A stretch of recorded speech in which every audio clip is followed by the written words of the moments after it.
one comment about the opening remark of Professor Jagdish Bhagwati. He said that there is a friendship of Saraswati and Lakshmi. Now in India we have grown up with this belief that Saraswati and Lakshmi, they are never friends.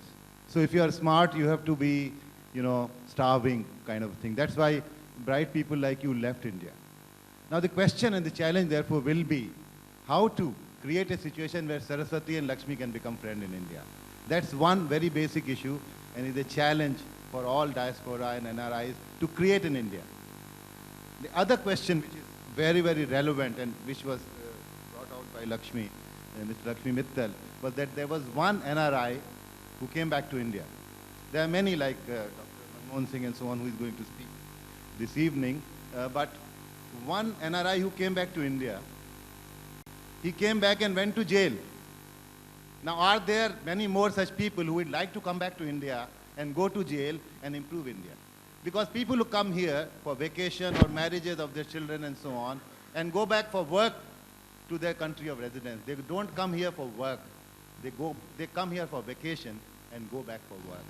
When and how will that change? It's a very challenging question. Thank you. All right. It's also largely a rhetorical question. So a very quick answer, Professor Bhagwati. Maybe the guy I assume Mahatma Gandhi was one who went to jail. Avoiding jail in the United States, which is much worse. So maybe he was better off here. I remember because I was the youngest of my family to escape the independence movement. When I saw wonderful food being taken to the jail for my brothers, I really wanted to join the independence movement.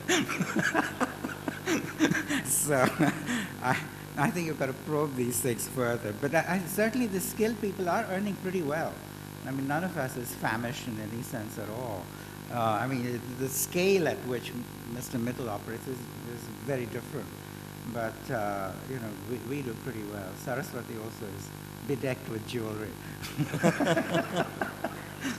And you could argue in many ways the triumph of the IT sector is a marriage of Saraswati and Lakshmi. Yes, it is. Because it's engineers and educated people rather than traditional entrepreneurs. And the figures I gave, at least for the United States, show that they're very high returns. Actually, even for unskilled migrants, the reason why lots of people are crossing Rio Grande illegally from Mexico, a peasant over a lifetime, it's been estimated, really illiterate, impoverished peasant coming across and getting the minimum wage in California or Florida, over a lifetime, guess how much he's going to make?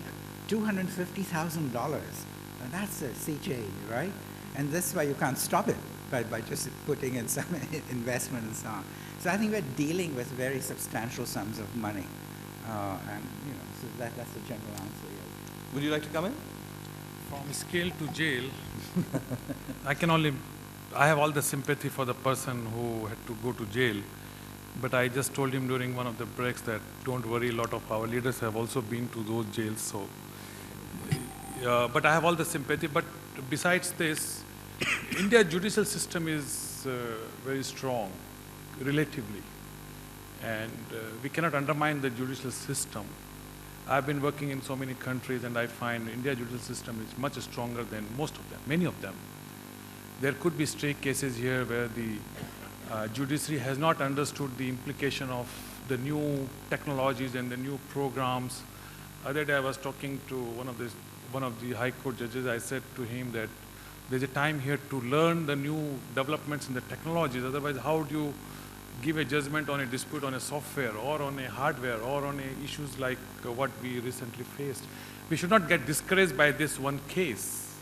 My name is Mathur Bajaj. Mr. Mittal, do you think it would be useful if you say that why, you went to 14 different countries, you bought companies there were reasons for that. There was strength of infrastructure, there was strength of policies, whatever it may be.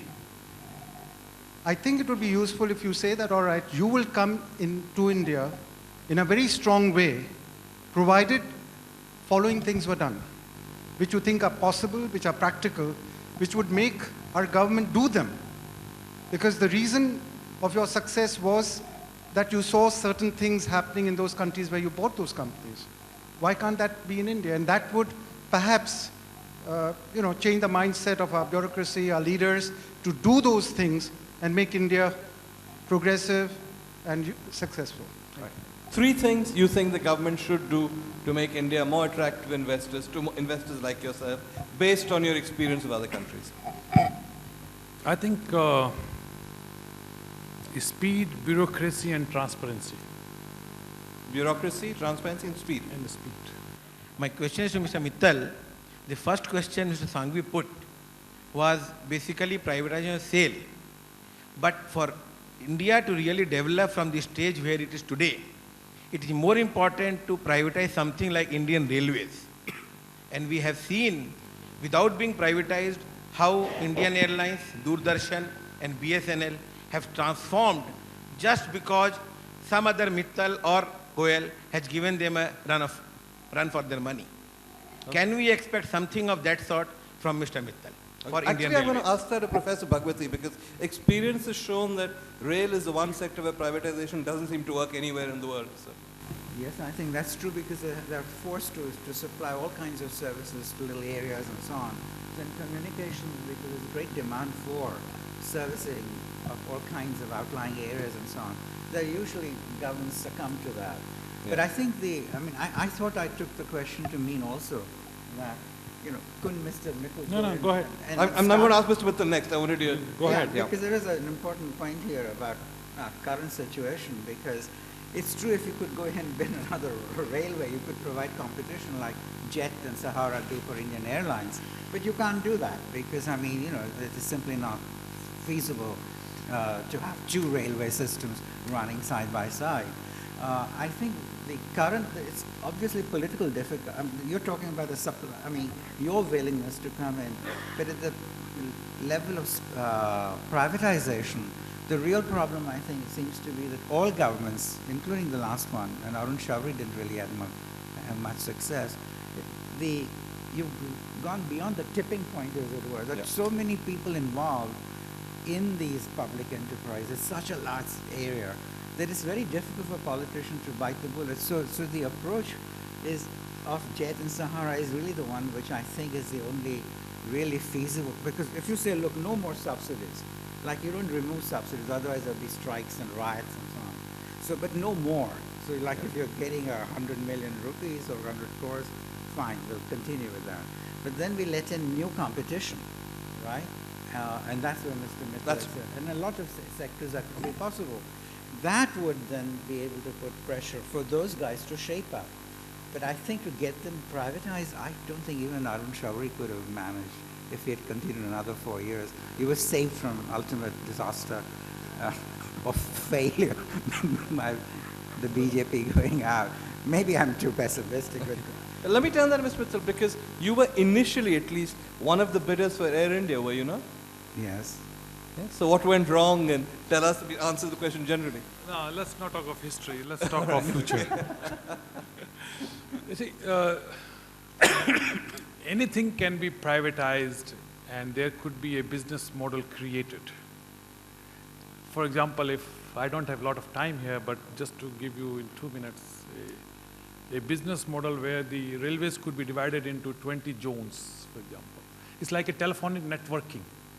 There could be alliance between different zones, and there could be a privatization for a different zones for different products, and there could be a lot of sharing. I have participated in few privatization in the railway. For example, I have our own railways with more than 1,700 rail cars and 75 locomotives. We are operating from one point to another country.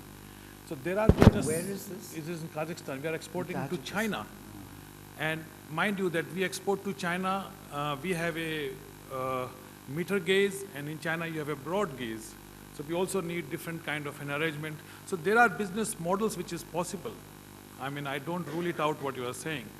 But if the government is willing, I'm sure there would be a lot of our entrepreneurs sitting here in this hall would be interested in taking up those challenges, because you suffer every day. You know what is the problem in a rail car. You don't get a ticket, you don't get a seat, you don't get berth.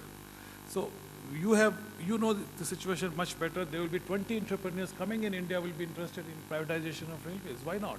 Okay, all right. My name is Braham Agarwal. I come from Orlando, Florida, from Hindu University of America. My question, and in fact, a lot of Americans ask this question very often, how come Indians abroad do so well and people in India don't do that well? What is the difference? Why can't the Indians in this country do as good as the Indians abroad? All right, They're the okay. same people. When Okay. they go abroad, they do so So well. I've got your question. Thank you. Mr. Mittal, you started out in a business family in Calcutta. You were a well-off business family. You continue to be a well-off business family. Yet, I think it's fair to say that no Calcutta Marwadi has ever had the kind of success you've had internationally. How much did you learn in India? How much do you learn after you went abroad? And how come you could do it and others can't?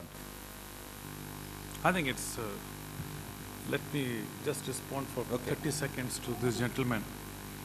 I don't want to be arrogant here to say that Indians abroad have done very well. Look at our savings abroad is nothing.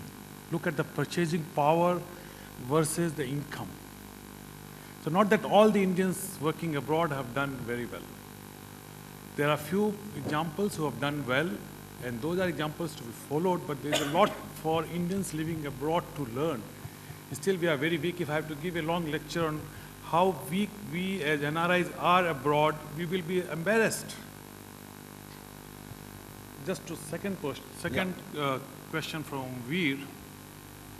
I think there's a lot to learn. There's a combination of a lot of factors. Coming from Rajasthan, a state which is a desert, you have nothing to, there's nothing grows there and there's no electricity. When I was a kid there, I did not know what is electricity and where the water comes from. So you come from a very difficult state. So you learn to struggle and fight. And when you live in India, I used to live under a lot of restrictions in our businesses, licenses and restrictions of export and import and foreign exchange. So we learned those difficulties here. When you go abroad, you capitalize those experiences. Then you come from India, from a different culture. We have so many different languages, different culture, different kind of social societies. So we are able to adapt ourselves very easily with different cultures. So you learn your experience of difficulties here, because of the different cultures, you learn to adapt with them. And then we are all intelligent people here. We are all educated. So we can do much better than any other citizens in the world. We've had two great sons of India speaking to us, two very quick related questions. One, would you encourage more Indians to go abroad and those who are abroad coming back? And secondly, on a lighter note, if you found the circumstances right, would one of you consider returning to India? Professor Bhagwati? Well, I mean, people are going back and forth. There are lots of students abroad, for example, and I think, we should open up the opportunity to lots of people who can't afford it. Just like within the United States, I mean, now education is getting so expensive that most of the liberals are thinking of how to get middle-class families to be able to afford it, so they're starting scholarships and, blind admissions and so on. So I think we can always do with more education. I mean, it certainly opens up the mind, increases opportunity. Coming back, I wouldn't get a job. I'm 70 years old. So that's a big limitation to even thinking about it. Ellen? He's Quick much answer. younger. A quick answer. I come to India more than I go to a lot of my plants. So for me, the world is boundaryless. So let us not try to determine whether I am Indian, so I should come more to India or not, but the world is becoming boundaryless. So wherever there are opportunities, people should go from India to abroad. From Indians, all of us should go abroad, look for opportunities, and living abroad should come here and look for opportunities. Whether I would come to India or not, I haven't even thought. I am still younger than him, and he would decide, then I would think. You follow the leader.